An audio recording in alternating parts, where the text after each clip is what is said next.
Então,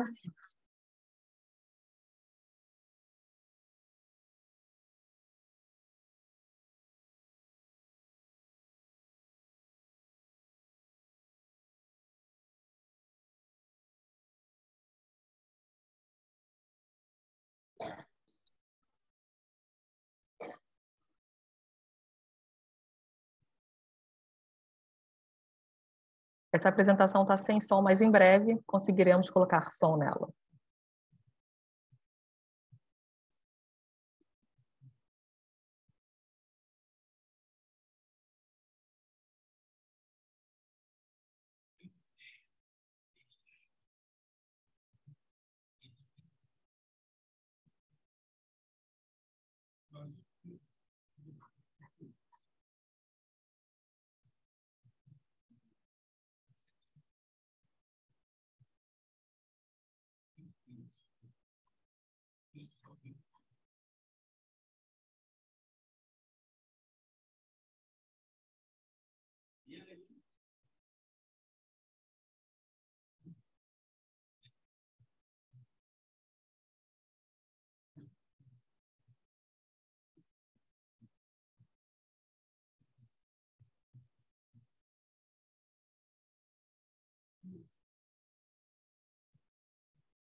Acho que Suzana caiu de novo a internet dela. Só um minutinho.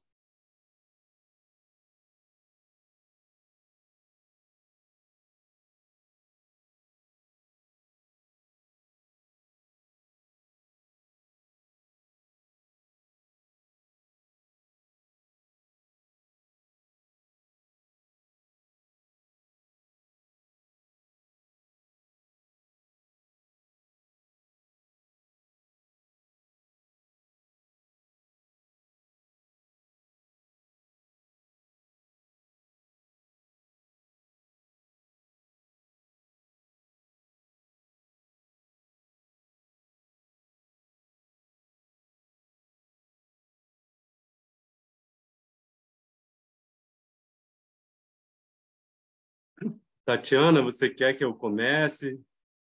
Vá apresentando, e aí, quando ela entrar, ela... Pode ser, pode ser. Eu estou aqui com ela, mas ela está com dificuldade. Pode ser, a gente começa e depois ela dá um oi aqui para o pessoal. Primeiro, Então, agradecer boa a noite. presença aqui. Primeiro, agradecer a sua presença, Raul. Obrigado. É uma honra estar aqui. Obrigado pelo convite, para a gente poder conversar sobre Saramago e falar sobre literatura, que é sempre uma maravilha. Boa noite a todos, a todas. Boa noite, Alberto, um grande amigo que eu não vejo há muito tempo. A Suzana voltou. Vamos ver se ela... oi, cheguei. Oi. Eu vou dar boa noite para todo mundo, gente, em nome do Instituto Estação das Letras. Queria agradecer demais essa participação do Raul de Oliveira. Há pouco eu perguntei para ele como é que ele gostaria de ser apresentado, e ele disse assim: você me apresenta como músico, que ele é músico de profissão, né? E como um apaixonado pelo Saramago. É do Raul de Oliveira, o podcast, vocês podem acessar, inclusive um novo episódio saiu agora, Saramago é 100. Vocês vão encontrar uma preciosidade de informações, de leituras, de percepções da obra, de...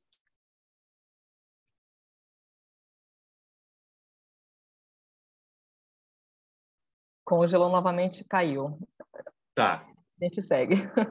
Tá bom. Fala um pouquinho sobre o podcast e segue. A gente então, o ano passado, né, todo mundo deve saber, foi o centenário do Saramago, em novembro. E aí, eu que sou um apaixonado por ele, por toda a sua obra, tive essa ideia de fazer algum tipo de homenagem ao Saramago. E como eu já tinha uma experiência com podcast anteriormente, pela orquestra que eu trabalho, eu resolvi enfrentar esse desafio. E quando eu vi, era algo muito maior do que eu imaginava e absolutamente fascinante.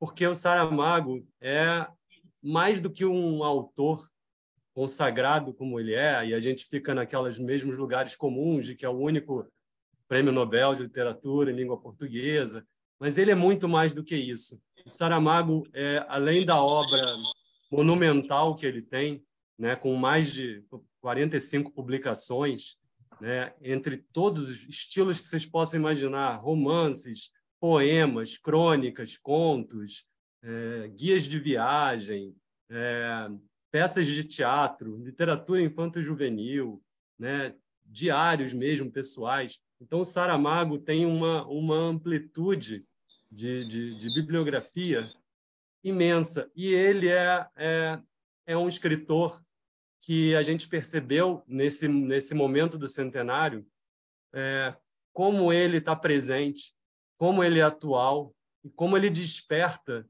tanto amor entre seus leitores e entre todos os que resolvem conhecer e se aprofundar na sua obra.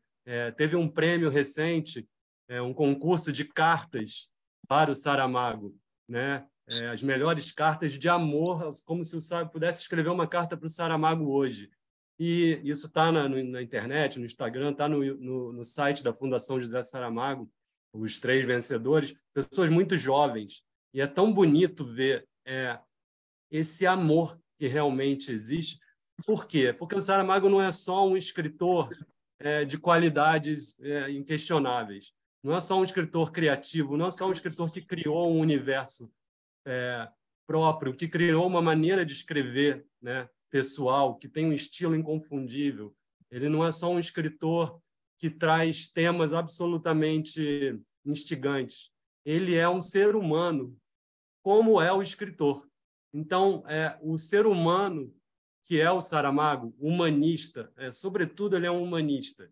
Ele é um militante das causas justas, dos excluídos, dos esquecidos. Ele teve uma trajetória de se colocar à frente de todas as causas importantes que a gente viveu ao longo desses últimos anos. Ele estava sempre presente, e cada vez mais que a fama dele e que a posição dele de destaque se consolidava, mais ele se sentia obrigado a usar a voz dele para lançar luz sobre questões que estavam relegadas a segundo plano ou que precisavam de uma atenção, né? Isso culminou com a criação da Fundação José Saramago, em 2007, que divulga a literatura portuguesa e, sobretudo, defende os direitos humanos, né? A defesa dos direitos e dos deveres humanos. Saramago sempre brigou muito por isso.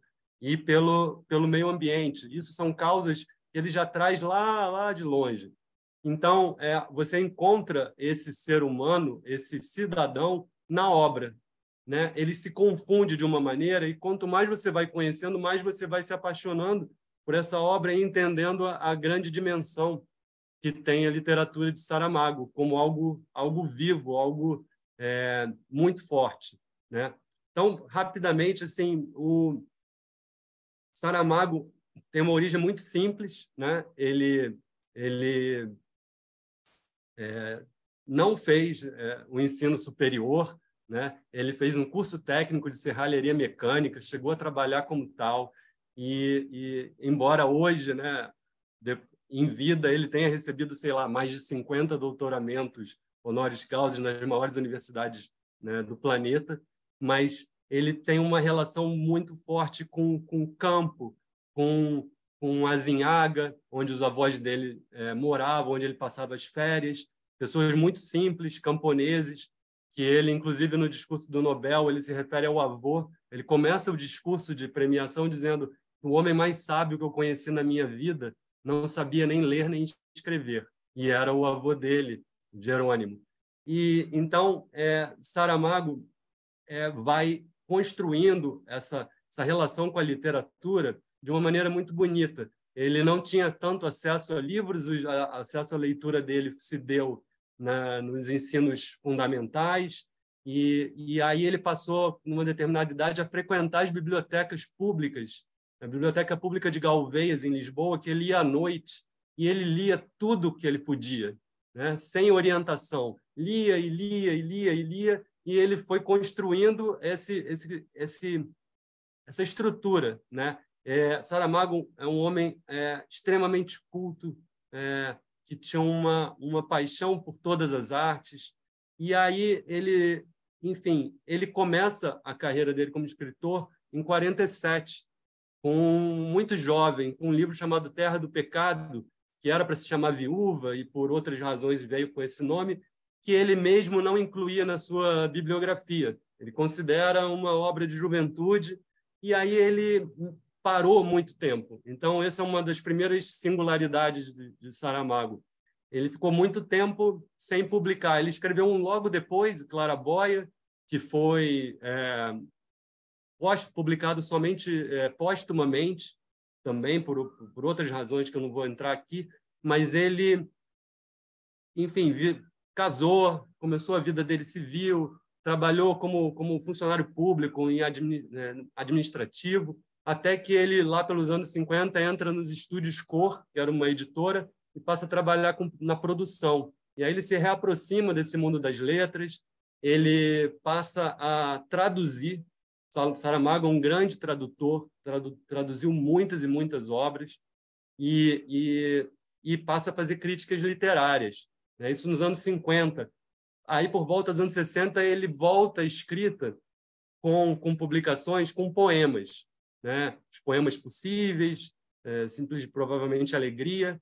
E aí ele também começa a escrever para a imprensa, crônicas literárias, né, na imprensa. E ele vai construindo essa maneira dele de dialogar com o leitor, essa narração dele, através dessas formas de escrita, né? Então, ele passa pelos poemas, ele passa pelas crônicas, até que ele trabalha como diretor adjunto de um jornal do Diário de Notícias em Lisboa, e aí, por ocasião da Revolução dos Cravos, ele, que era um comunista, militante, né, e ateu também, ele, naquele momento, Saramago teve uma contra-revolução, né, em Portugal, e ele fica desempregado, e ele entende que era o momento dele se decidir. Ou ele encarava a vida como escritor e via o que acontecia, ou ele desistia daquilo. Isso já estamos nos anos 80. Então, isso é muito impressionante. Ele já estava com 58 anos. E aí, ele já tinha voltado a escrever um romance, que é o Manual de Pintura e Caligrafia, mas aí ele decide, ele fica desempregado, vai para o Alentejo, e ele volta para essas origens camponesas, né? E aí ele vai para Lavre e começa a conversar e recolher depoimentos daqueles camponeses muito simples, explorados, a questão do latifúndio, as questões, né, da desigualdade no campo, e ele vai trazendo aquele discurso oral, toda aquela oralidade, e ele começa a escrever o Levantado do Chão, que é um marco, né, na bibliografia do Saramago, e que é onde surge essa maneira dele de escrever, sem pontuação, né, sem usar os sinais de travessão, que se fala muito sobre isso, mas que nada mais é do que uma maneira de passar o discurso oral, né? Então, se alguém tem alguma dificuldade em ler Saramago, e ele mesmo dizia isso, é preciso pensar em voz alta, ler Saramago em voz alta, ouvir a voz que está ali, a musicalidade que está naquelas palavras, porque é isso. E ele teve esse estalo, e dali ele começa, e aí depois ele vai para o Memorial do Convento, ele vai para Ricardo Reis, e ele segue embora. Mas isso que já chama muita atenção, né? Numa idade de 58 anos, enfim, ele bagunçou bastante o cenário da literatura em Portugal, provocou muitos ciúmes. Imagina, um cenário pequeno, né? Um meio que já estava fechadinho, arrumado, de repente surge aquele senhor com muita experiência, com já um lugar de fala, né, se destacando da maneira como ele se destacou. Então, eu vou começar aqui.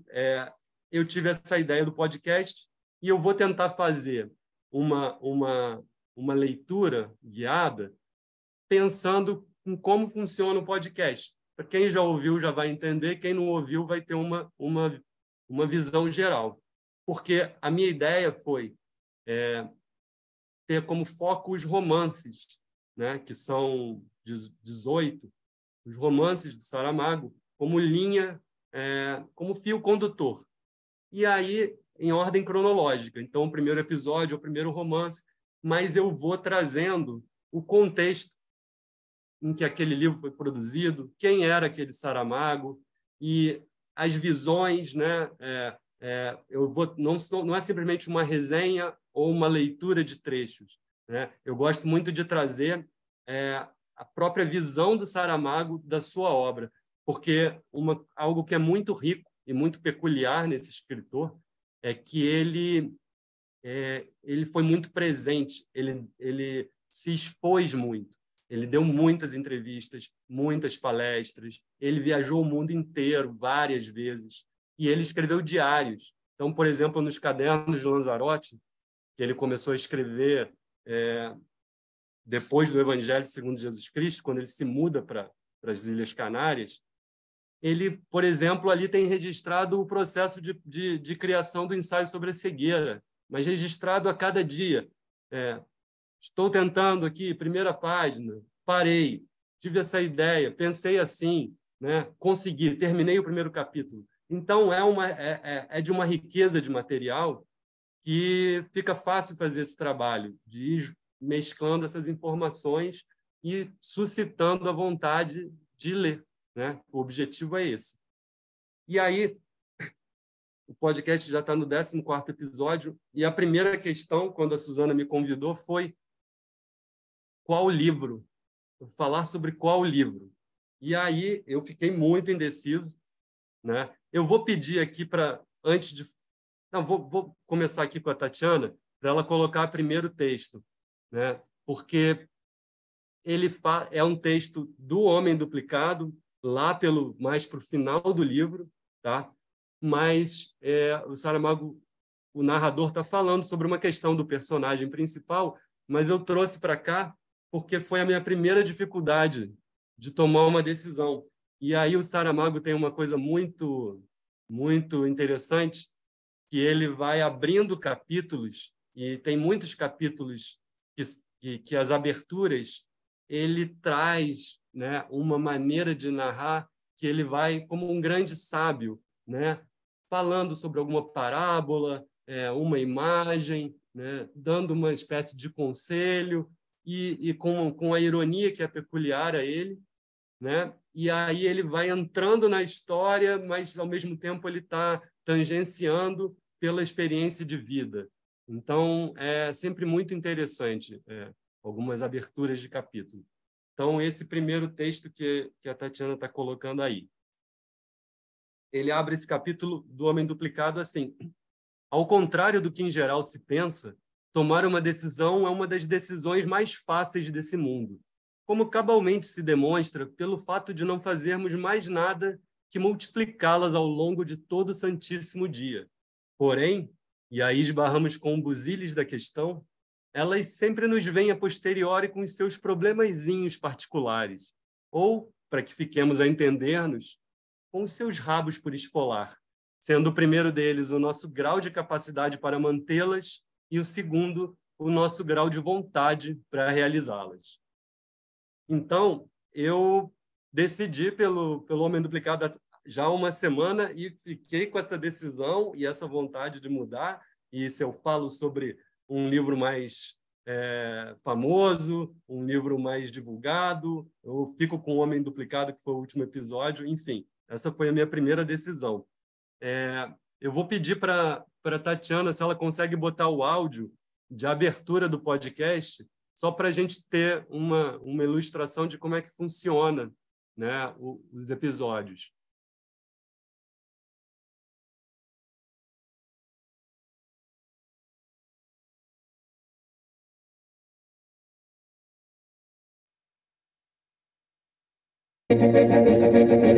Saramago é 100, um olhar sobre seus romances pela voz de Raul de Oliveira.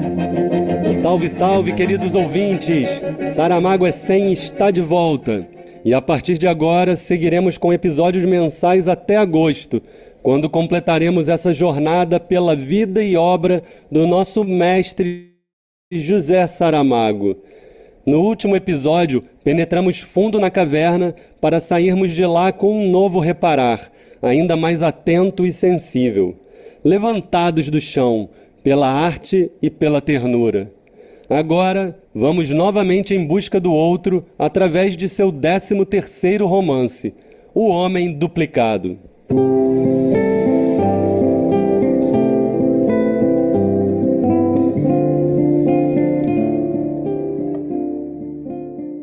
Então, é assim que vai funcionando, essa abertura.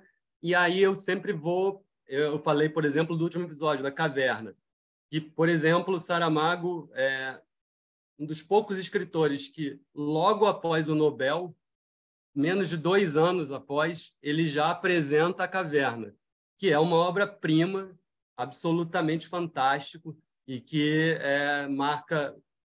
encerra uma trilogia involuntária, que ele chama, que teve o ensaio sobre a cegueira e todos os nomes. Então, ele era muito inquieto, ele não descansava. E essa inquietude do Saramago, essa mente que não para de pensar, né, em todos os aspectos, ele, nesse momento, ele faz inúmeras viagens, ele participa de causas como da defesa da Frente Zapatista de Libertação Nacional no México, ele vai e vem, e ele ainda arruma um fôlego para, aos 80 anos, se dedicar à literatura infanto-juvenil. Então, eu sempre vou trazer, além do romance que é o foco, as publicações que acontecem entre uma coisa e outra. Então, nesse caso desse episódio, logo antes do Homem Duplicado, ele estreia na literatura infanto-juvenil com A Maior Flor do Mundo, que tem um trechinho que a Tatiana pode colocar, que ele coloca, na contracapa, ele fala o seguinte: e se as histórias para crianças passassem a ser de leitura obrigatória para os adultos? Seriam eles capazes de aprender realmente o que há tempo tem andado a ensinar? E aí o Saramago ele escreve a história de um menino que saiu da sua aldeia para fazer uma coisa que era muito maior do que o seu tamanho, né? Essa história ganhou o mundo, foi curta-metragem premiado, o próprio Saramago foi o narrador, e ele tinha, nessa altura da vida, já absolutamente consagrado, essa simplicidade, essa humildade de se colocar como narrador do romance, do conto, e ao final escrever esse texto. Este era o conto que eu queria contar. Tenho muita pena de não saber escrever histórias para crianças, mas ao menos ficaram sabendo como a história seria e poderão contá-la de outra maneira, com palavras mais simples do que as minhas, e talvez mais tarde venham a saber escrever histórias para as crianças.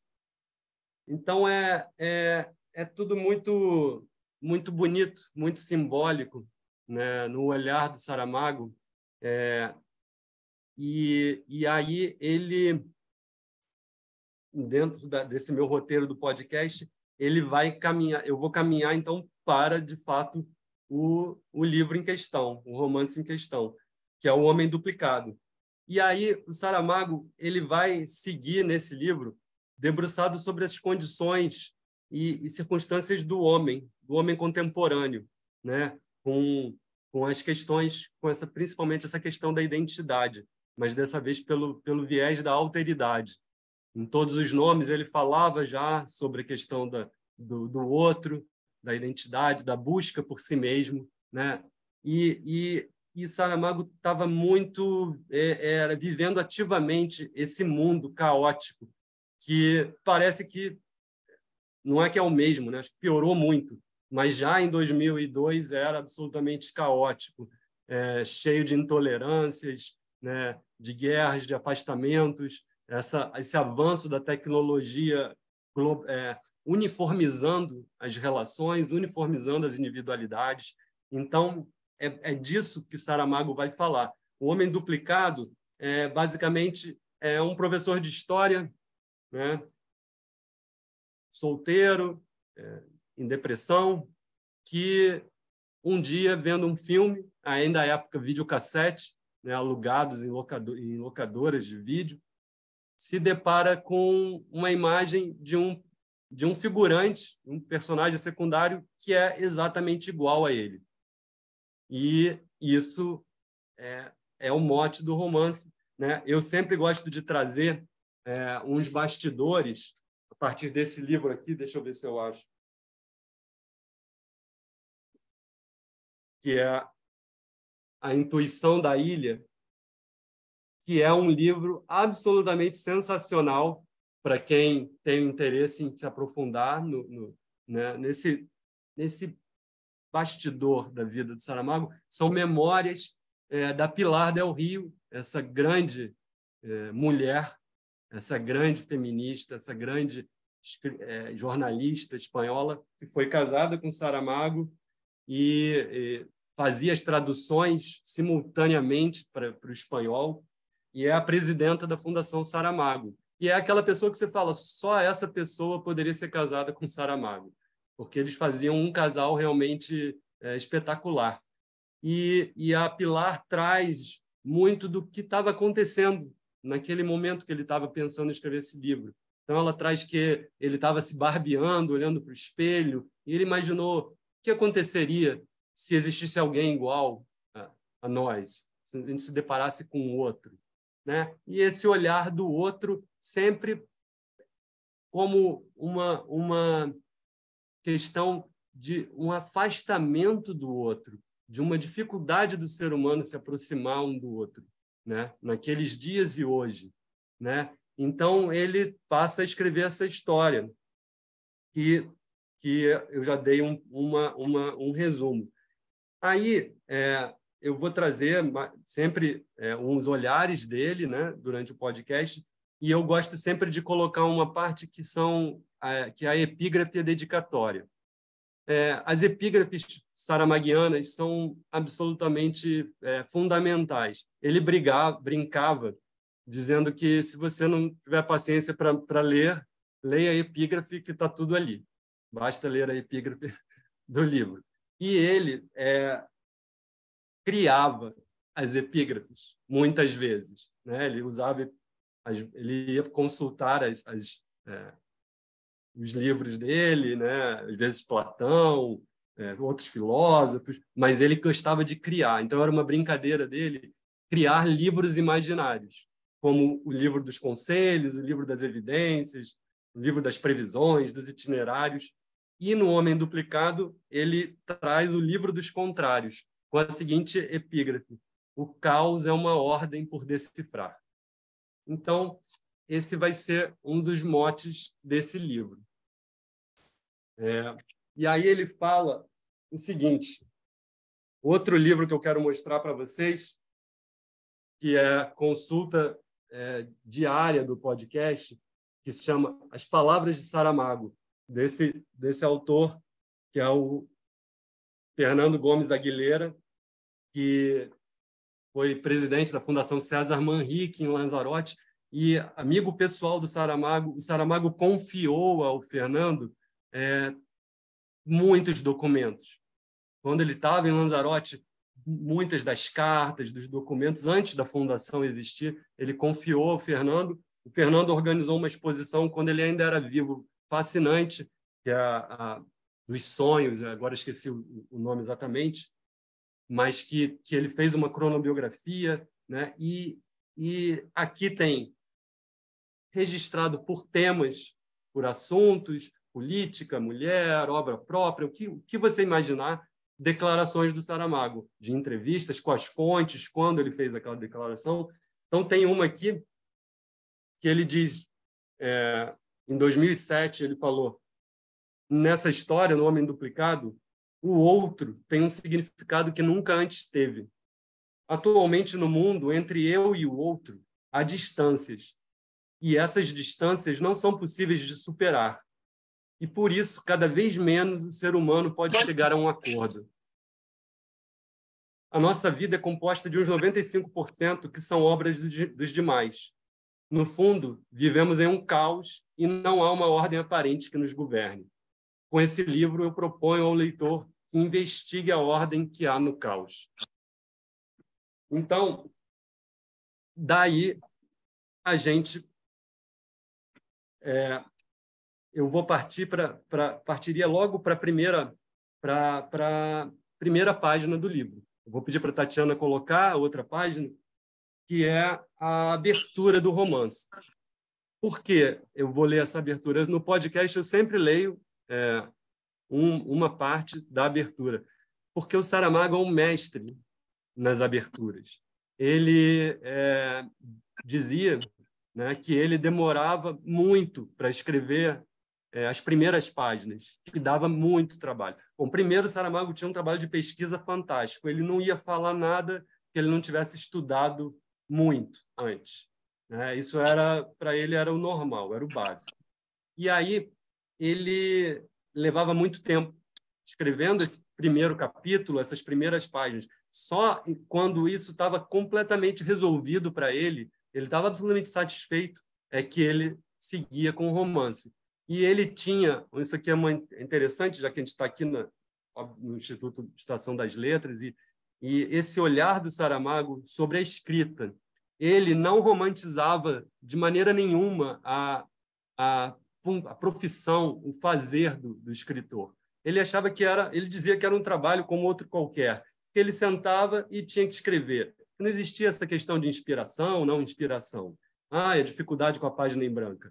Ele escrevia todo dia 2 páginas. Tinha um horário na parte da tarde que ele gostava de fazer isso, e ele escrevia aquela página e meia, 2 páginas. E pronto, ele não reescrevia. Ele não era um escritor de chegar ao final e refazer, cortar, inserir. Não, ele ia, né, fazendo uma coisa muito, muito pensada, muito planejada. E aí, essa é a razão dele ter uma produção tão grande. E praticamente a cada 2 anos ter um romance, além de outras publicações no meio disso, né? Só com uma metodologia, uma capacidade de trabalho como essa. Então, eu vou ler a abertura, que a gente já encontra o narrador saramaguiano, que ele é um narrador onisciente, ele apresenta o personagem, ele já faz os próprios comentários, né? Ele está cheio de ironia, e ele também já aparece as questões de alguns diálogos, sem as pontuações. Então, vamos lá. O homem que acabou de entrar na loja para alugar uma cassete vídeo tem no seu bilhete de identidade um nome nada comum, de um sabor clássico que o tempo veio a tornar rançoso. Nada menos que Tertuliano Máximo Afonso. Ao Máximo e ao Afonso, de aplicação mais corrente, ainda consegue admiti-los, dependendo, porém, da disposição de espírito em que se encontre. Mas o Tertuliano pesa-lhe como uma lousa desde o primeiro dia em que percebeu que o malfadado nome dava para ser pronunciado com uma ironia que podia ser ofensiva. É professor de história numa escola de ensino secundário, e o vídeo tinha-lhe sido sugerido por um colega de trabalho, que, no entanto, não se esquecera de prevenir. Não é nenhuma obra-prima do cinema, mas poderá entretê-lo durante 1h30. Na verdade, Tertuliano Máximo Afonso anda muito necessitado de estímulos que o distraiam. Vive só e aborrece-se. Ou, para falar com a exatidão clínica que a atualidade requer, rendeu-se a temporal fraqueza de ânimo, ordinariamente conhecida por depressão. Para se ter uma ideia clara do seu caso, basta dizer que esteve casado e não se lembra do que o levou ao matrimônio. Divorciou-se e agora não quer nem lembrar-se dos motivos por que se separou. Em troca, não ficaram da mal-sucedida união filhos que andassem agora a exigir-lhe grátis o mundo numa bandeja de prata. Mas a doce história, a séria educativa cadeira de história, para cujo ensino chamaram, poderia ser seu embalador refúgio, vê a ele desde há muito tempo como uma fadiga sem descanso, agora eu não consegui lembrar, como uma fadiga sem sentido e um começo sem fim. Então, aí a gente já tem eu acho essa abertura absolutamente fantástica, porque deixa, né, uma vontade de realmente de seguir nesse livro.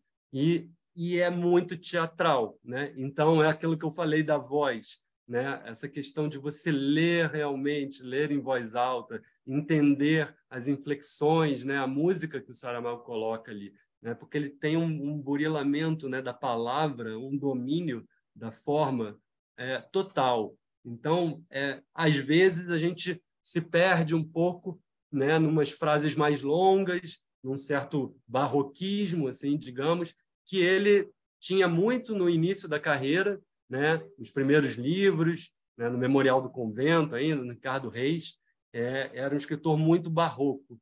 E ele gostava de dar voltas e voltas e voltas, porque ele queria mostrar de várias maneiras aquilo que ele estava explicando.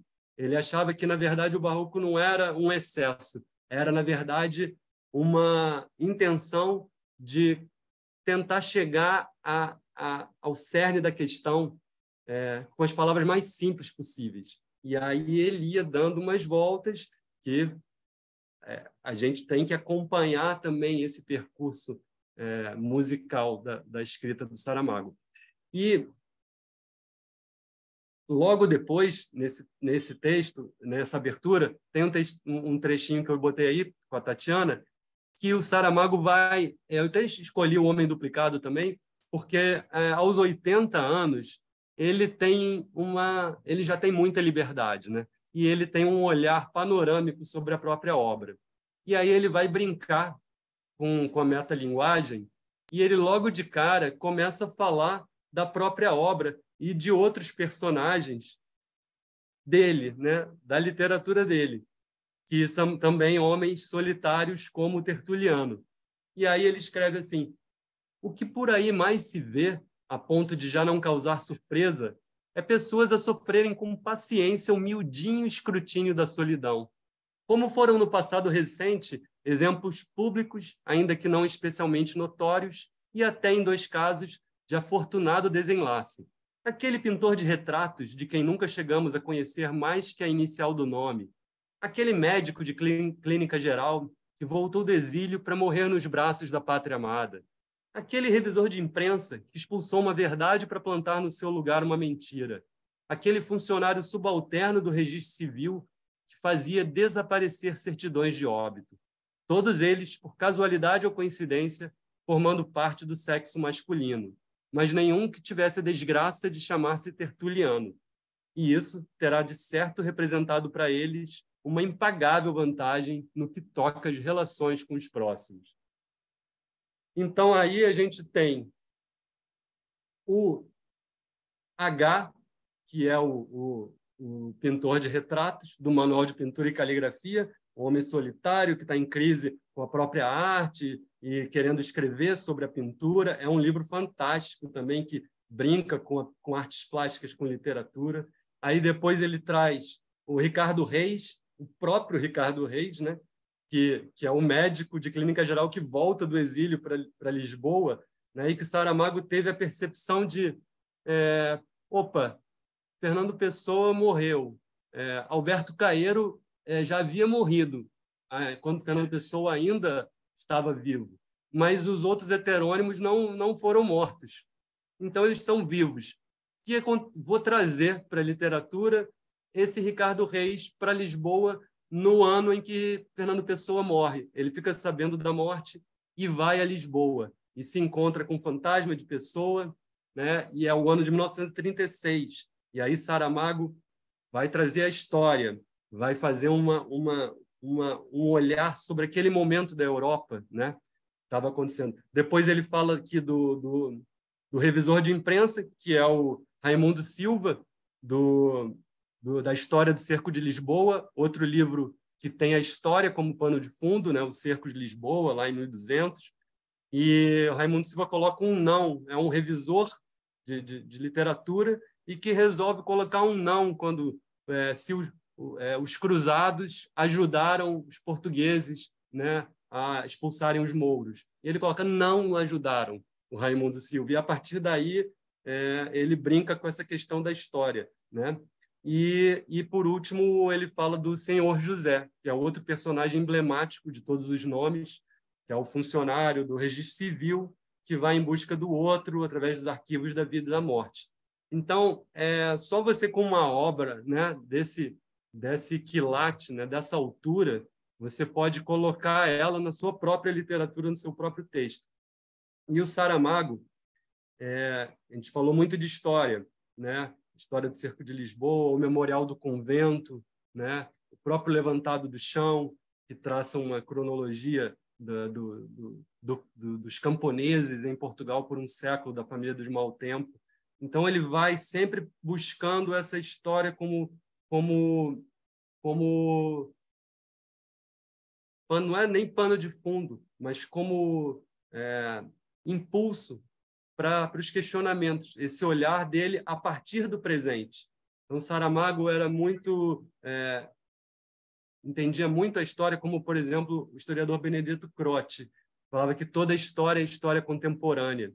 E aí, ele, no Homem Duplicado, ele não está tratando exatamente do tema história, mas ele tem esse professor que resolve propor uma leitura da história nas escolas de trás para frente, né? Uma história vista a partir do presente, e não essa história amarrada na cronologia.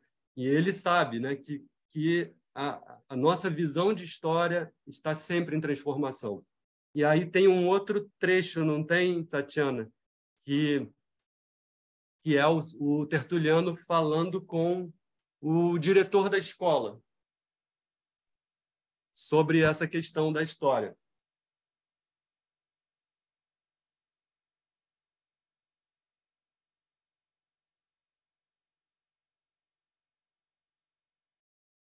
E aí ele fala assim: compreende-se, senhor diretor, falar do passado é o mais fácil... Vou ter que pegar aqui, peraí.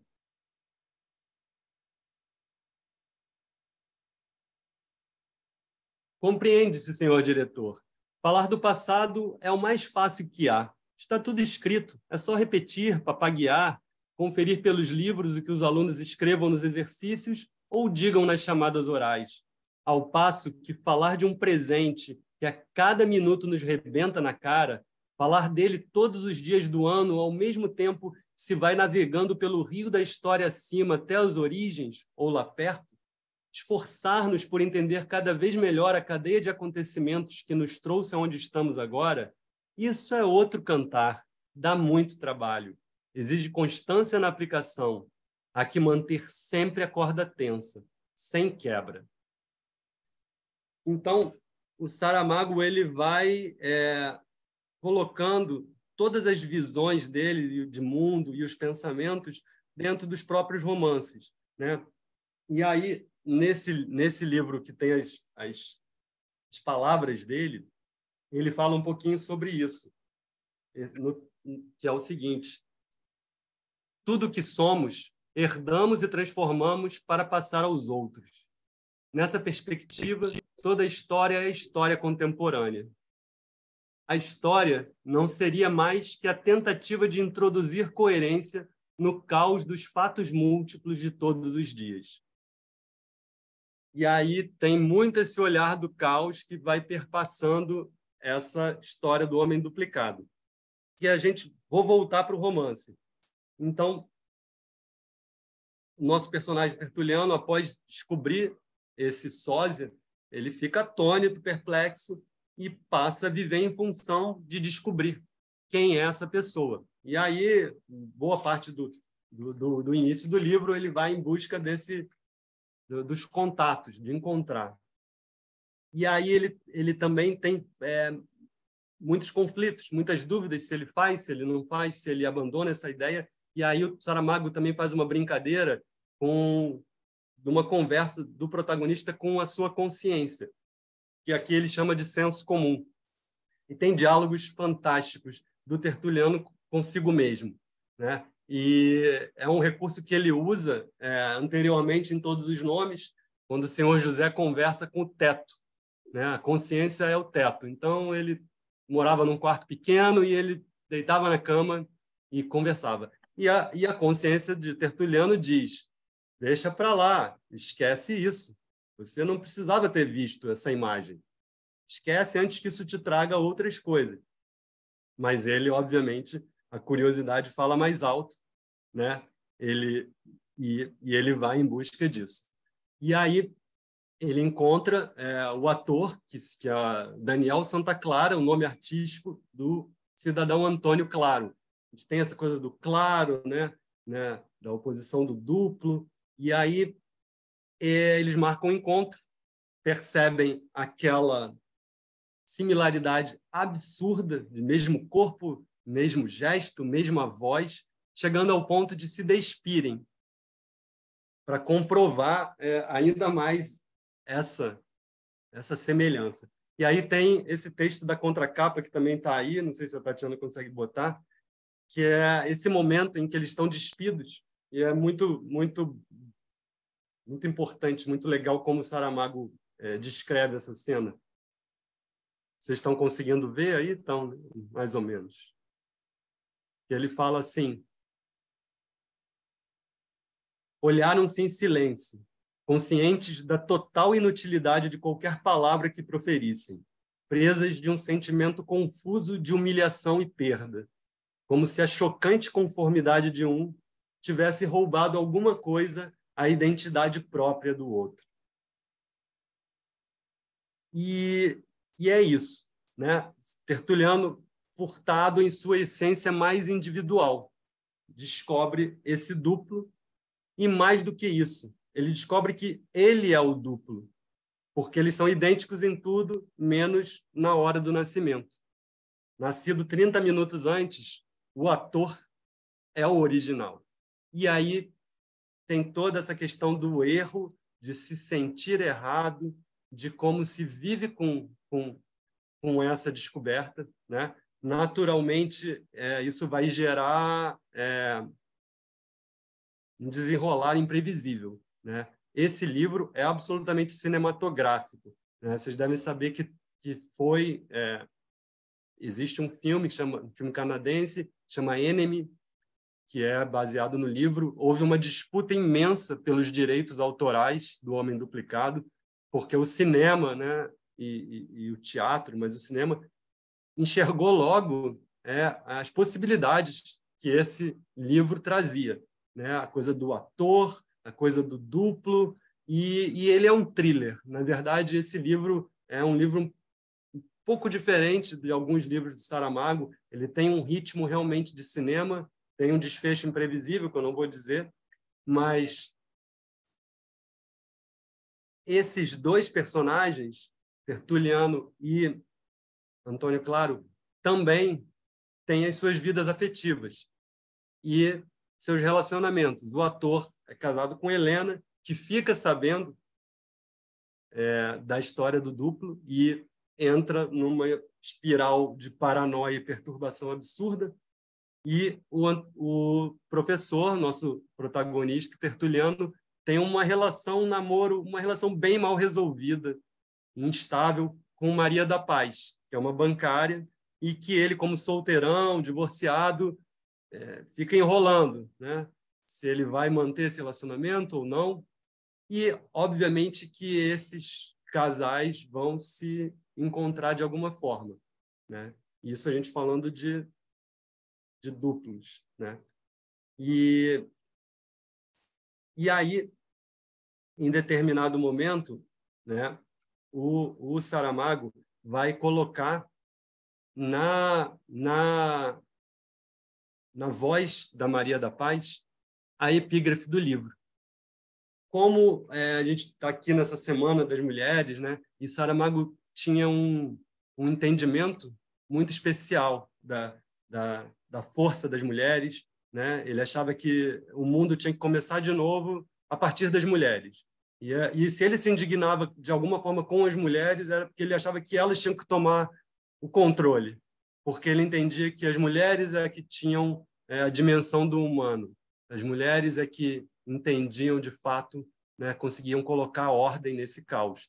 E aí, no ensaio sobre a cegueira, ele também usa uma mulher, uma prostituta, a rapariga dos óculos escuros, para dizer aquela frase célebre, né? E dentro de nós há uma coisa que não tem nome, essa coisa é o que somos, que é absolutamente espetacular. E no Homem Duplicado ele vai também com uma mulher, e é um livro titularmente masculino, né? Mas ele traz a Maria da Paz com essa força. E aí eu vou colocar, é importante colocar para vocês acompanhar a leitura, né, Tatiana?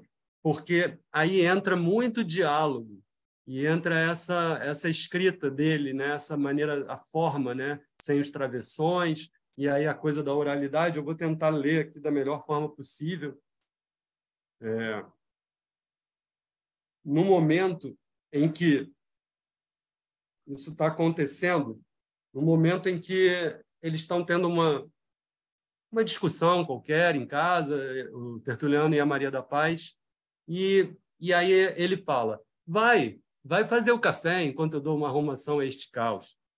E então aconteceu o inaudito, como se não desse importância às palavras que lhe saíam da boca, ou como se não as entendesse completamente, ela murmurou, o caos é uma ordem por decifrar.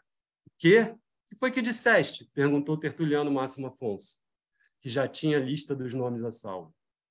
Que o caos é uma ordem por decifrar. Onde foi que lesse isso? A quem o ouviste? Ocorreu-me neste momento. Não creio que tivesse lido alguma vez. E ouvi-lo a alguém, isso eu tenho certeza de que não. Mas como foi que te saiu uma frase dessas? Aí eu pulo para outra página, para a gente não ficar muito tempo aqui. E aí a Maria da Paz vai dizer, queres dizer que em todos esses meses, desde que a nossa relação principiou, nunca me consideraste suficientemente inteligente para ter ideias? Ora essa, não se trata disso. Tu és uma pessoa bastante inteligente, no entanto, não precisas terminar. Menos inteligente do que tu, e, claro está, falta-me a boa preparaçãozinha básica. Sou uma pobre empregada bancária. Deixa-te de ironias, nunca pensei que fosses menos inteligente do que eu. O que quero dizer é que essa tua ideia é absolutamente surpreendente. Inesperada em mim? De certo modo, sim. Historiador és tu, mas julgo saber que os nossos antepassados, só depois de terem tido as ideias que os fizeram inteligentes, é que começaram a ser suficientemente inteligentes para terem ideias. Então, ler Saramago é isso, é encontrando essas pérolas, né, ao longo do texto. A cada página você pode se deparar com uma passagem de tanta sabedoria, de tanta beleza e de tanta poesia. E aí a gente volta, né, a ele escrever poemas, né, no princípio, né, da relação dele com Fernando Pessoa, com os poetas portugueses. É muito, muito bonito como isso tudo se fecha.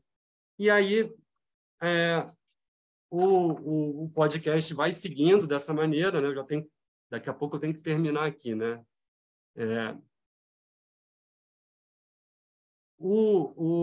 A história em si, depois que esses personagens se encontram, não é possível mais seguir a vida desse jeito. Eles tentam, nos vimos, somos iguais, mas acabou aqui, cada um segue sua vida. Isso não é possível. Há uma troca de casais e há uma continuidade absolutamente imprevisível, né? E aí é isso. Nessa ficção insólita, né, a gente pode dizer que Saramago está se tratando da perda da identidade, né, de um dos aspectos mais desumanos da sociedade global, que nessa ideia de uniformidade acaba dissolvendo as singularidades nessa cultura de massa pretensamente universal. Saramago tinha muitas críticas sobre esses tempos contemporâneos, sobre o capitalismo, né? Na Caverna ele fala muito sobre essas relações de produção, sobre a extinção de profissões, sobre, né, a imposição de um consumo, a imposição de você se tornar um consumidor, né? E ele estava muito atento a tudo isso, né? A partir do ensaio sobre a cegueira, Saramago começa a falar sobre a pedra, né? Até então, ele diz que ele descrevia a estátua. O ano do Homem Duplicado é 2002.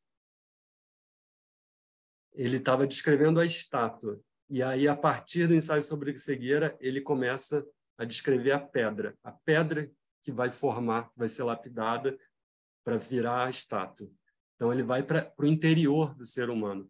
E para a gente entender um pouco, talvez, finalizando aqui esse episódio, esse livro, eu trago um texto que no podcast eu coloquei no início, mas aqui eu resolvi colocar como fechamento, que é de como a obra dele é atual, né? Ano passado, exatamente um ano atrás, a revista Blimunda, que é uma publicação da Fundação Saramago, uma revista eletrônica, fez um editorial em 3 de fevereiro do ano passado, ainda, né, naquele impacto de Covid, né, com a ascensão do fascismo, com a guerra de Ucrânia e Rússia, com tudo isso que a gente está vivendo, ela resolveu falar justamente no seu editorial sobre o homem duplicado.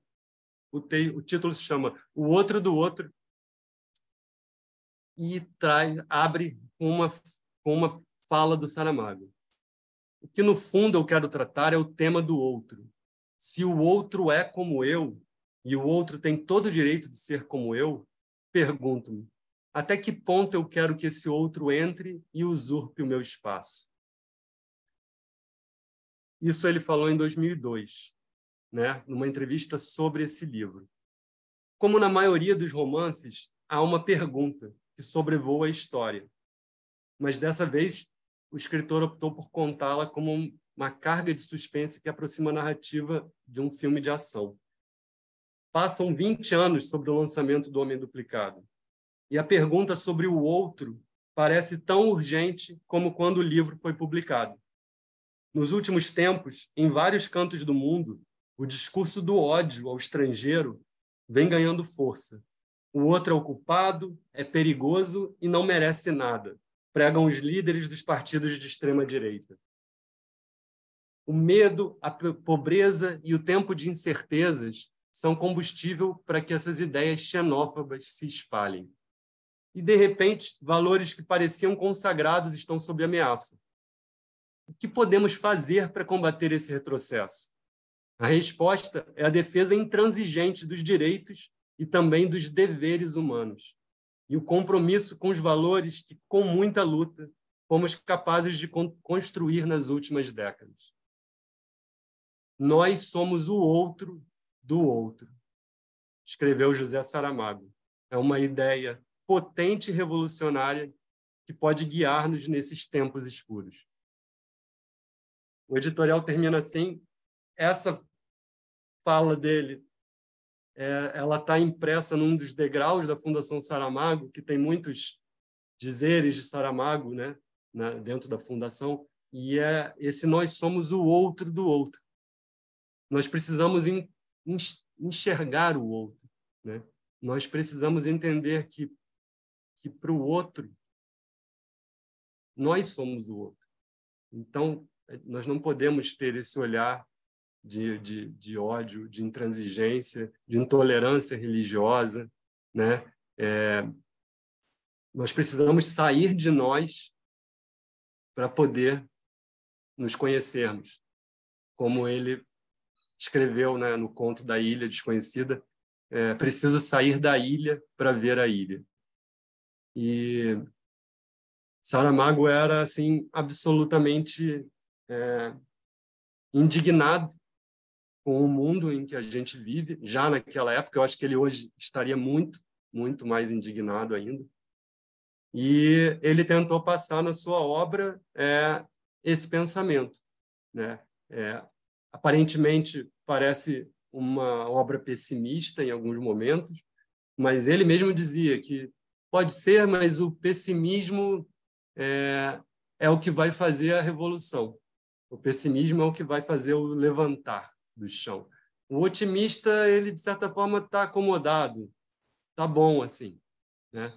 No olhar dele é preciso realmente contestar, é preciso lutar, e é por isso que eu termino aqui essa fala com esse pensamento: nós somos o outro do outro, e como eu disse no início, é por isso que ele é tão vivo hoje, né? E ele é tão amado, é uma obra assim tão bonita e que ainda produz, né? Assim, admiração e mergulhos. A gente está numa escola de literatura. Saramago talvez hoje seja um dos autores mais estudados, né, no planeta, em termos acadêmicos, né, em dissertações, teses, artigos. Qualquer assunto qualquer romance que vocês buscarem na internet, vocês vão achar pelo menos 5 PDFs fazendo todas as relações possíveis entre mitos, entre Foucault, né, entre qualquer filósofo, maneiras de literatura, porque é uma obra ampla demais, assim. Então, acho que é isso, Suzana. Podia ficar falando aqui para sempre, mas está sem microfone.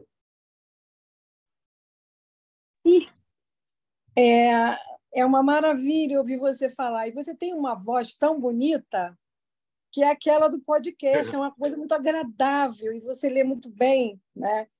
E traz, né, essa paixão. Eu não li O Homem Duplicado, eu vou sair correndo para comprar. Não sei se a gente vai encontrar ainda, mas acho que encontra, né? Imagina. Encontra. Encontra, né?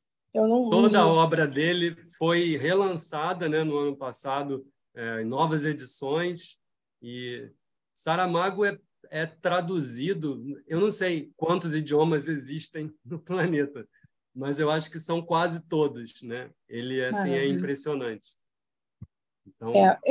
uma coisa que me lembrou, assim, me lembrou o Borges, o conto Borges e Eu, que eu não sei se você conhece, em que eles se comparam, ele e como se o Borges fosse um personagem dele mesmo, né? E tem também um outro conto do Borges, que é O Outro, que é um momento em que ele se encontra com ele mesmo na beira de um lago na Suíça. Mas só que ele está mais velho, e ele se encontra com ele mais velho, não é? E, na verdade, não, com ele mais jovem, né? E então ele começa a lembrar da juventude. Eu não sei por quê, eu não sei quando que o Borges escreveu esse conto, mas me lembrou assim levemente, né? Sim. A espécie de argumento, né? Claro que é outra coisa, inclusive é um romance, né?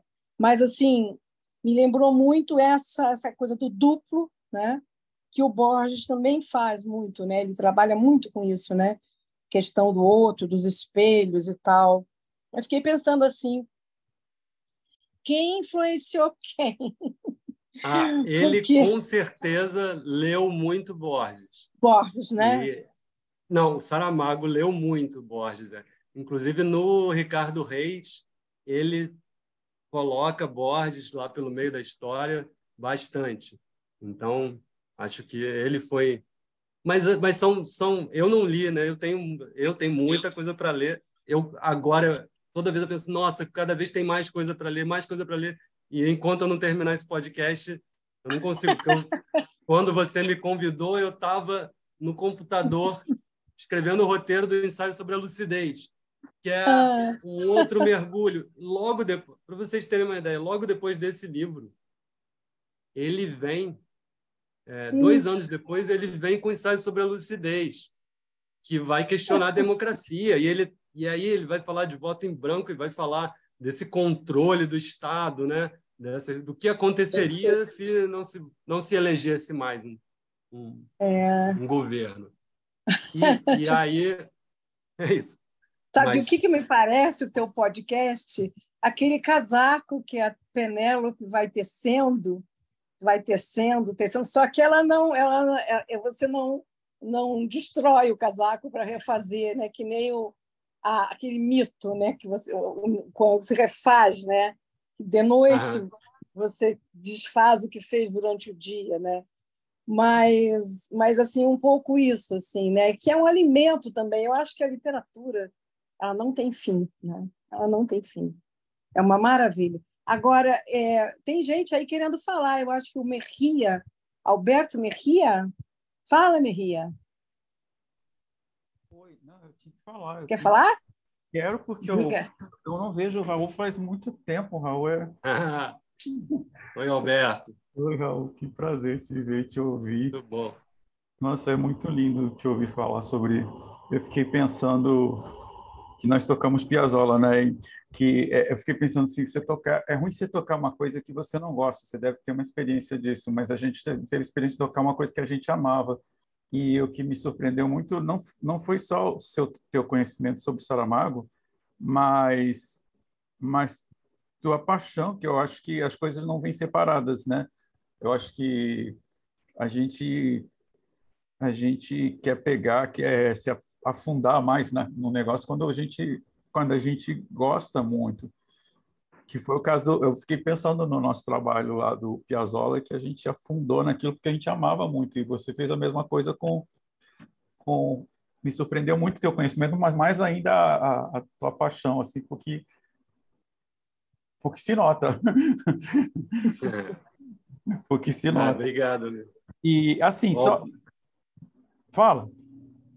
Não, fala você. Não, então, é só assim, uma coisa que você falou, é uma curiosidade, porque você tem muita coisa para ler, mas agora eu tenho muita coisa para ler, porque você também me deu uma vontade enorme de ler mais Saramago, assim, que eu leio muito pouco de Saramago na minha vida. Mas uma coisa é que você falou da musicalidade dele, mas acho que mais na prosa, na maneira de escrever, na melodiosidade da fala, no discurso oral, né, da gente ler como se estivesse ouvindo, né? Mas minha pergunta é se meu conhecimento é muito pequeno assim de Saramago, se tem algum personagem músico, algum livro que ele trate da música.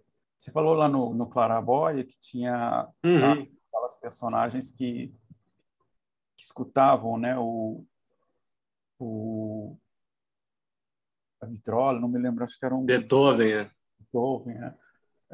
E aí eu só queria te perguntar isso e te agradecer e falar que é uma delícia estar te vendo de novo. Olha, são essas maravilhas, as coisas boas da internet, né, da tecnologia. Peço licença, o Alberto, de fazer essa declaração, que não tem nada a ver, mas... Não, o Alberto também trabalha com literatura hoje, tem perfil no Instagram de sugestões de leitura. E é isso, a gente é artista, né? A gente não consegue ficar fechado numa área só, né? O Alberto é um grande violonista e a gente teve por 10 anos um quarteto chamado Quarteto Alevari, especializado em Piazzolla, até no Spotify dá para achar gravações, no YouTube, alguma coisa.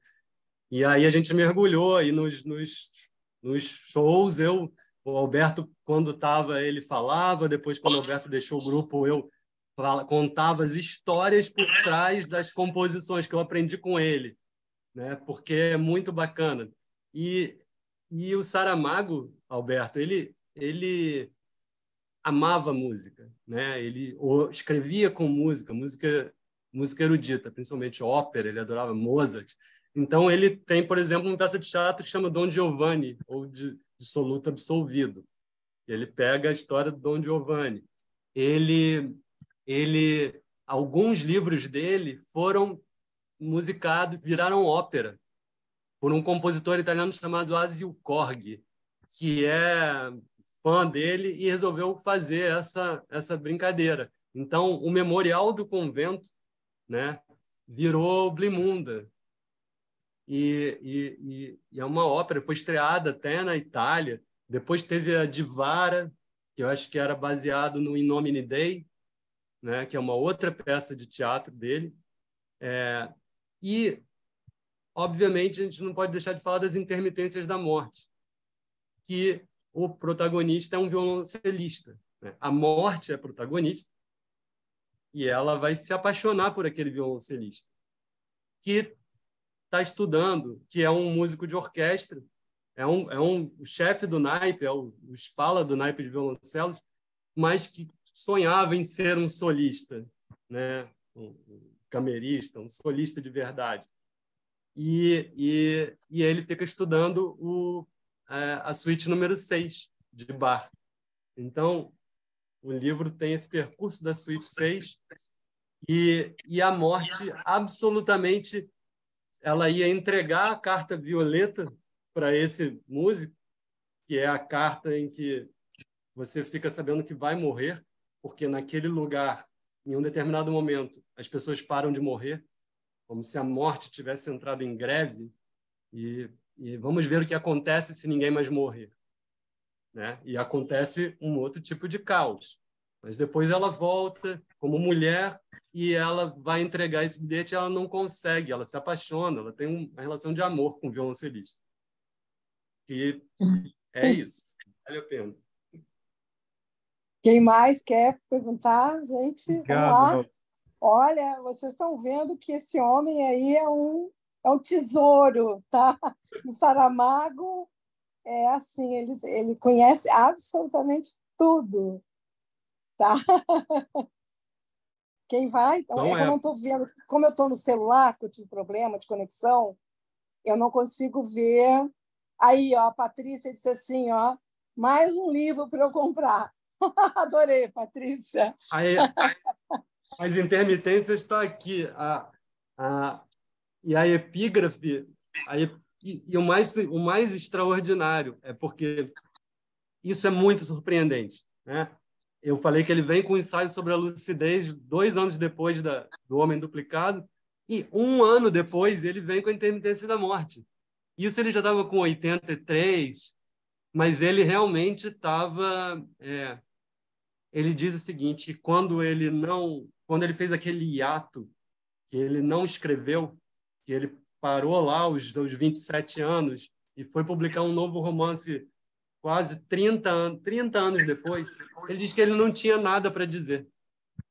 E realmente ele não tinha nada que valesse a pena. E ali, naquela altura, ele entende que ele tem o que dizer, que ele já viveu suficientemente para escrever.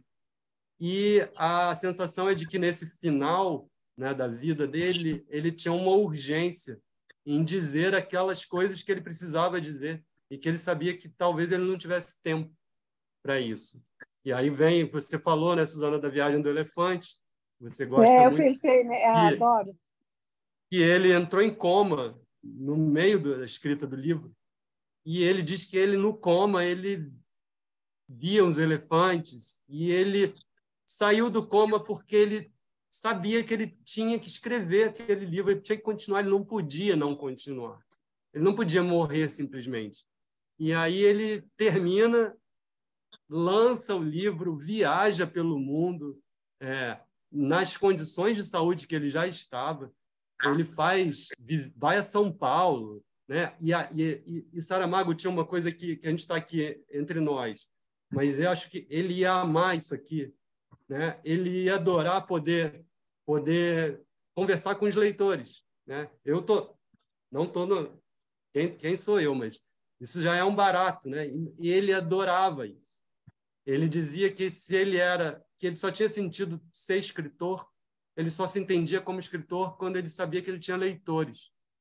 E ele tinha um cuidado com os leitores de responder às cartas, de dar atenção, né? As sessões de autógrafo do Saramago eram sempre filas quilométricas e ele ficava até o último. E você tinha que dizer o nome e sobrenome, ele não ia só rabiscar, não. Para Alberto Merria, mais do que isso ele não ia fazer, mas ele ficava até o final. E ele ia nas feiras de livros. Então, é uma construção de uma vida inteira, né? E a gente vê hoje, né? essa minha paixão, eu acho que isso simplesmente é um reflexo de conhecer essa obra, porque é impossível não se apaixonar. É isso aí. Quem mais aí está? Eu posso dizer uma coisa? Fala, Sara. Sara. Prazer. Na quarta-feira passada, que a gente teve uma aula com o Assis Brasil, a Suzana mencionou o seu podcast. E eu não sabia que ele existia. Desde a pandemia que eu me apaixonei por podcasts, acompanho tudo. Eu ainda estou bem no começo, né? Eu acabei de ler o Cerco. E assim, é um verdadeiro curso, sabe, Não de é? Saramago. Não é só a sua paixão, é o jeito que você estruturou todo, né? Quer dizer, você traz uma coisa pessoal, você traz as palavras dele na entrevista, tem os trechos, e depois os cadernos de Lanzarote. Eu, sinceramente, estou maravilhada. E eu paro de vez em quando, que eu digo, agora eu preciso pensar nesse livro. Eu não sou uma leitora do Saramago, fico achando que eu tenho que parar tudo que eu estou fazendo para ler toda a obra dele, diante da sua paixão, mas eu, com certeza, vou acompanhar o podcast até o final e eu agradeço esse curso, que eu estou tendo a oportunidade de conhecer esse autor magnífico, que eu conhecia por sua militância, que eu conhecia por seu papel nesse mundo, mas das suas obras eu li pouco. Obrigado. Obrigado, Sara. Muito Legal. legal. Olha. Realmente, o podcast, eu não tenho... É muito difícil divulgar, né? Eu basicamente tenho a minha esposa que me ajuda, que faz locuções comigo, tenho o meu enteado que faz a direção de arte, mas eu faço o roteiro, faço a gravação, aí eu fui aprimorando, né? Tem as críticas que muita gente faz as ressalvas ao meu sotaque português, que é uma brincadeira que comecei fazendo, como se eu estivesse a falar como se eu fosse Saramago, mas eu não estou tentando imitar Saramago falando. Mas isso já provocou muitas, né, afastamentos de pessoas. E eu falei, não, vou manter, não tem jeito, eu não consigo mais. Porque quando eu leio o que ele fala, acaba que vem naturalmente. E aí a divulgação, né? Então, se vocês puderem, quem puder divulgar, ajuda muito. Como é mesmo o nome do podcast? Saramago é 100. Saramago é 100. Com exclamação. Maravilhoso. E vocês vão caminhar, coloquem, fiquem... Mas maravilha. Está no YouTube e está no Spotify. No YouTube, se você botar Saramago é 100, assim, vai aparecer. E aí dá para ver pelo YouTube e pelo Spotify. No Instagram, eu sempre divulgo na minha página também, que é raul.doliveira. E é isso. Aí a gente vai juntando as coisas, porque eu antes da música, eu ia fazer o jornalismo. Então, eu cheguei a fazer jornalismo um pouco. Mas eu sempre adorei rádio, sou amante da rádio. Rádio MEC, para mim, é tudo. Eu sou um defensor da Rádio MEC. E eu trabalho na Orquestra Sinfônica Nacional, que é a orquestra... Foi fundada em 61 como... Era a orquestra da Rádio MEC, né, para divulgar a música brasileira.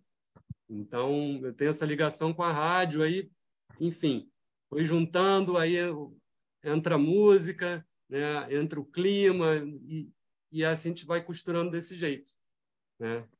E só é possível agora, porque realmente é muita coisa para ler de Saramago. Mas eu tenho, de certa forma, eu invejo quem ainda não leu, porque tem tantos livros para ler. Porque agora eu estou nas releituras, que também é maravilhoso, né? Reler Saramago hoje eu acabo fazendo uma releitura dinâmica, porque não dá tempo. Então eu vou passando, vou em busca daquilo, e aí você vai trocando, né, essas informações. São muitos pesquisadores, né? Um outro livro que eu recomendo muito, Suzana, aqui. Sim. Eu vou mostrar aqui, porque é esse aqui, da Leila Perrone Moisés. Ah, tá. Uhum. E se chama Eu já ouvi As falar. Artes Mágicas. É fantástico. E aí eles são minhas professoras, né? Porque eu estou tateando nessa área da crítica literária. Eu não me aventuro a fazer um juízo estético, não quis entrar nisso. Falei, não, deixa isso para... Minha função aqui é outra. E aí a Leila, ela tem muitas publicações sobre Saramago. E todas elas são assim, absolutamente... Elas iluminam esse entendimento da obra dele, do que ele escreveu, de uma maneira total. E aí, às vezes, eu uso realmente, aí eu cito ela e eu falo, não tenho nada a dizer, deixa eu ler o que ela disse aqui e simplesmente organizar no momento certo, né? E aí tem um outro livro, esse que está aqui, que esse foi publicado foi publicado no ano do centenário, ano passado, que é uma organização do Ricardo Viel, que é um diretor de comunicação da Fundação Saramago, e aí tem muitas fotos, e aí ele vai falando de toda a trajetória do Saramago a partir dos locais importantes para eles, dos personagens, né, da literatura, das artes plásticas. Então, é um passeio pela vida do Saramago e pelos seus interesses de uma forma incrível. E ainda existe do Fernando Gomes Aguilera, que eu falei das palavras, existe uma cronobiografia, que é um trabalho também já assim por datas, a cada ano o que ele fez, o que ele não fez, aonde ele foi, por onde ele andou, né? Isso tudo são minhas fontes para conseguir construir essa história, né? Uhum. Maravilha. Olha, Raul, assim, pena que está na hora de terminar. A gente custou engrenar por causa da internet, né? Hoje tivemos esse problema. Nunca tem. Eu estou em casa, por exemplo, né? Meu computador está sem internet, eu não entendi. Eu estou conseguindo aqui pelo acesso pessoal do telefone, né? Mas, assim, queria assim, agradecer demais. Tão logo eu conheci teu podcast, quem me apresentou foi o Elias Fajardo, meu querido amigo. Ele mandou para mim uma vez, falou, Suzana, olha o Elias aí. E aí, quando você foi à roda de leitura do Saramago e que você fez aquela intervenção, eu falei, é ele, né? Eu liguei a pessoa ao podcast. E aí eu fui, enfim, aí foi aquela coisa assim, fui ouvindo e pensando sempre. Eu cheguei a falar no final do clube de leitura, né, do ano passado, você foi num outro autor, e eu falei, vamos fazer uma coisa na estação. E agora, de uma hora para outra, eu falei, vamos fazer, vamos. E aí ele está cheio de trabalho. Queria te agradecer, porque eu sei que você está em meio a muita coisa, né? Você tirar esse tempo para a Estação das Letras, isso é precioso para nós. Você tem aqui assim a plateia que você tem aqui, ela é preciosa, é uma plateia de grandes leitores, tá? São leitores de verdade, é gente que gosta de literatura, que gosta de livro, que quer conhecer ou quer conhecer mais, ou quer ver mais, tem essa fome mesmo, né, de ler, né? E então assim são grandes divulgadores também, né, gente?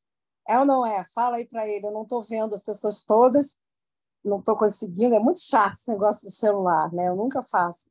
Então, porque eu gosto de ver todo mundo, né? Para mim é um modo de estar com todos, né? Desde que a gente fechou o espaço físico, né? Então eu te agradecer em nome de todos, tá? Esses momentos maravilhosos. E em algum momento a gente volta com outro livro, tá? Tá bom. Eu que te agradeço, Ana. Obrigado a todo mundo que está até agora assistindo. Tem um monte de mensagem que eu não consegui responder. Foi um grande prazer, porque isso é um trabalho de amor, né? A gente faz isso por esse amor Para às você artes, ter né, noção, como um todo. a Sara Escorel, Suzana, nossos filhos estudaram juntos no SEAT, eu sou mãe da Lara, é para mim. E Belza, que é uma grande leitora, é também leitora das nossas cestas com letras. Tem que voltar aí, Belza. Hein? Parabéns, Raul, maravilhosa e contagiante apresentação. Hélida Escaciota, que já tinha poeta, ela já tinha dito lá atrás, puxa, a lista está aumentando de livros, né, para comprar. E ela diz assim, obrigado, Raul e Suzana, vou divulgar o podcast do Raul. Alberto Merri, obrigada, Iel. Então, todo mundo assim te mandando, a Zulmira também, né? Encontro tão rico e estimulante, muito grata ao Raul, Suzana e Iel. E assim, as pessoas estão se manifestando. A Patrícia saiu, eu vou correndo comprar esse livro, né? E é nem isso agradecer mesmo. a Patrícia. As janelas literárias, elas são para isso, são um momento em que a gente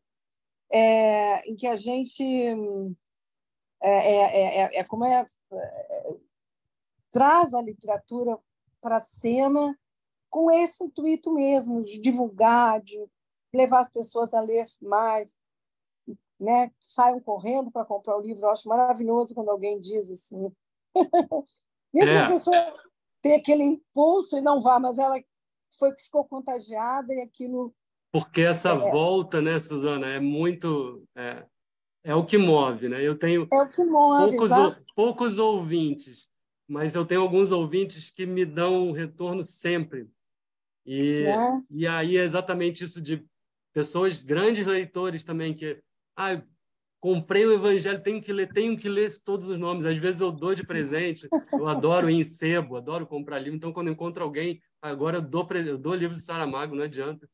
Eu agradecer ao Elias, que é um grande amigo e que fez esse contato, fez essa ponte com o Instituto, né? Muito bom. E obrigado pelo convite, né? Eu não sendo um escritor ou não sendo exatamente do meio, né? Poder ter esse espaço para conversar com vocês. Isso foi muito legal. Raul, eu falo sempre que eu gosto e nós gostamos.